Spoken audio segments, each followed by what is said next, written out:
الراجل قدم نفسه للناس إنه فقير، بس في الحقيقة كان مخبي في بيته رولز رويس بملايين، وكمان الخربوزة اللي كان بياكلها كل يوم كان سعرها يوصل ل 80,000 دولار للرطل. الراجل ومراته كانوا في الأصل أغنياء جدا، لكن علشان يعلموا ابنهم التواضع قعدوا يمثلوا دور الفقر لمدة 18 سنة كاملة. الابن شارك في برنامج واقع علشان يخفف الحمل عن أهله. البرنامج ده بيخلي ولاد الفقراء يجربوا حياة الأغنياء. أول ما الولد دخل البرنامج الأب والأم جهزوا له شنطة مليانة حاجات قيمتها ملايين الدولارات، بس الولد ما كانش يعرف إن الحاجات دي غالية قوي. أخدها معاه ووصل بيها لفيلا البرنامج الفخمة. المشتركين الأغنياء جهزوا للمتابعين وليمة فاخرة فيها رز ب9,000 دولار للرطل وفاكهة ب10,000 دولار. المشاهدين اتصدموا وابتدوا يمدحوا. أثناء الأكل ست غنية سألت الولد: الأكل عامل معاك إزاي؟ الولد رد بهدوء: زي اللي بناكله في البيت. الست ما صدقتش إن أسرته تقدر تاكل أكل بالسعر ده، والمشاهدين على الإنترنت اتهموه إنه كذاب. بعدها الست قدمت له شوربة مشروم. الولد قال: دي بشربها كتير في البيت. ولاد الراجل الغني قالوا له: ده المشروم ده ب10,000 دولار للرطل.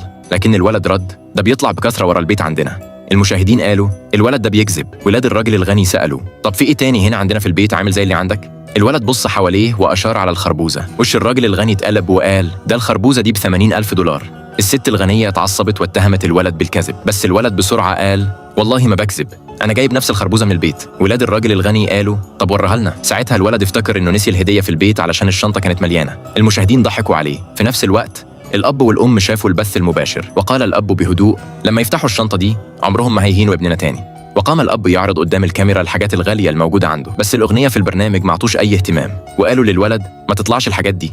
بعد شوية ولاد الراجل الغني قالوا إنهم رايحين الحمام وطلبوا من الولد يجي معاهم. هناك شافوا على الرف بتاع الفندق براد شاي قديم وعجبهم جدا. طلبوا من الولد ينزل ويتمرمغ على الأرض علشان يجيب البراد، بس بالغلط البراد وقع واتكسر.